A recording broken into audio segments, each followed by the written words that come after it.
This is TWiT. You want to see, kids, what I'd look like in Oh, about no, you 5 haven't years? done this, have you, Leo? This is FaceApp. No! So, what are you laughing at? 5 years. 5 years from now, maybe You need to put on some. I was going to say a bit longer than that. Yeah, wear a hat when you're using your e-bike. That's, and I'm sure, Paris, because you monitor this stuff, you've seen FaceApp faces all over Instagram and various social networks, right? All the kids are doing. Oh yeah, they've been everywhere. Everybody is posting different filters and faces from FaceApp, and consequently, almost everybody is now talking about some sort of misinformation regarding who owns FaceApp or what it does. My younger sister, even, who is just like an 18-year-old college student, that I always ask her, if you find anything interesting you think might be an interesting tech influencer story, because she's evolved in that world, let me know. The one and only thing she's ever messaged me is, I heard that FaceApp is owned by the Russians and owns all of your data. And I'm like, maybe that has it's to owned do by a company in St. Petersburg, and like every app, if you give it access to all of your data, it owns all of that. It owns all your data. Sure. Apparently, Senator Chuck Schumer, the Senate Minority Leader, had never heard of such a thing. Hi, everybody, and I'm here to give a warning for all Americans. All Americans. Millions of people have been downloading FaceApp. Seems like fun. It applies a little AI to a selfie to make your face look older, younger, add a beard, whatever. How is his face so shiny? May actually not be benign at all. Recently, it came to light that the parent company of the app, Wireless Labs, is based in St. Petersburg. Just as worrisome, it came to light that the app not only takes your picture, but retains the right to keep your photos or even your search history. It allows, he's fine taking campaign perpetual, contributions from irrevocable, Facebook. and worldwide license. I guess Chuck doesn't know about Facebook, Instagram, Twitter, WhatsApp, any other app online. So, a couple of points. First of all, yes, it's a company based in St. Petersburg, but the guy who started it actually was working at Microsoft when he thought of FaceApp in Seattle. You've heard of Washington State? He said, well, wait a minute. We don't send the photos to Russia. We do upload them to the server. Oh, you do but them the locally server's on Amazon Web Services and Google Code, which, as any sensible app, that makes sense. They did, in the license agreement, say we own your picture forever, for all time, in any media hereto after, and we can share it with anybody, we can give it to anybody. But that's just lazy lawyer boilerplate. That's what, I mean.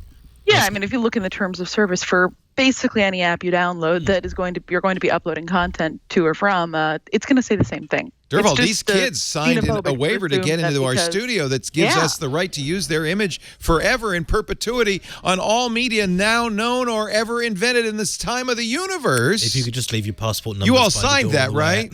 Okay, good, because we're showing your face right now. So, on the one hand, obviously, this is kind of a crazy response from Senator Schumer, and he actually said we got to investigate. Oh, the amount of fear-mongering on this has just been painful. But on the other hand, I like it because people are finally sitting up and paying attention to privacy, right? Well, in cases like this, yes, but this is kind of, I mean, they're not worried about Google or Facebook or anything else. It's just like the Russians are coming. I think we can get concerned about privacy and private information, but it doesn't seem like they're doing that much wrong compared to any other social media firm. I mean, Paris, you're the expert on this, but yeah, I mean, it seems kind of, frankly, a xenophobic response. We've had this sort of outcry when it's related to FaceApp because there is Russian involvement, and similarly, there was a similar outcry in regards to TikTok because it has, I guess, somewhat similar policies, and it's a Chinese company. Yeah. Bloomberg, I believe, wrote a whole article being like, oh, what's up with TikTok, this scary Chinese app that's building something for your kids and going to take your data. It's like, listen, I mean, all apps are taking your data in some way or another, probably, and especially many of the apps that are targeted at children. I mean, it's good to be aware of these privacy violations, but not solely just for a xenophobic or like ethnic-based fear. We should also point out FaceApp's been around for 2 years. It's just now it's his second viral 15 minutes. My favorite. What do they warning, call that? The Streisand effect? Yeah. Where, Well, now it's going to even be more viral. Yeah. Like it's huge now. Everybody's sending me stuff. It's been around for 2 years. Right. 2 years. My favorite warning is from the Democratic National Committee, who warned 2020 campaigns not to use FaceApp. Yeah, like the Russians don't know what your candidate looks like. I think they know. I'm sorry, election security is a joke, and this is what they're Nobody knows what focusing on? Hickenlooper looks like, but everybody else, I think they know. So, but the reason I don't mind this is because it does raise awareness. You can't, your face, your fingerprint, your iris, your DNA, these are all biometric identifiers that aren't readily changed. You can even change your social, but you can't really change, how you look or how your fingerprint works, how your DNA is. I'm pretty sure the Kardashians would have. The Kardashians may have had their DNA altered. That's unknown. It's sensible to me that people should at least start thinking about this. So I don't kind of mind the idea. It's these warnings go out fairly regularly. Remember when Instagram, everybody was freaked out over Instagram saying, "Oh, we own your photos," and all the professional photographers said, "Oh, never put your photos on Instagram." And Instagram changed it because it's just it's default lawyerese. It's like, well, cover your ass. We'll just take everything until somebody says something.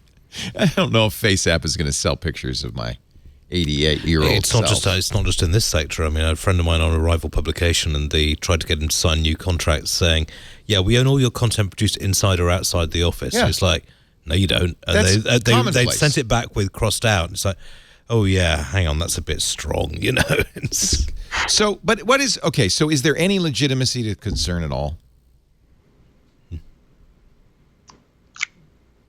I guess, Martineau, I mean, it's staff never, writer it's never bad to be concerned over these sort of things. Like you said, it's a valid concern and something that people should be concerned about in all aspects of their lives and a variety of different apps.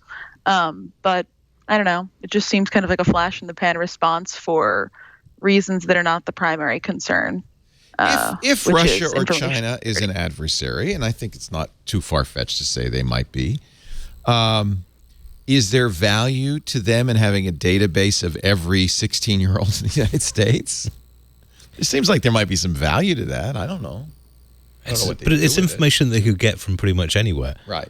I mean, you could Google their Instagram account and get the same photos of their face, probably the FaceApp photos that they uploaded there, I know a lot of parents, though, who are very cautious about publishing pictures of their young children. Yeah.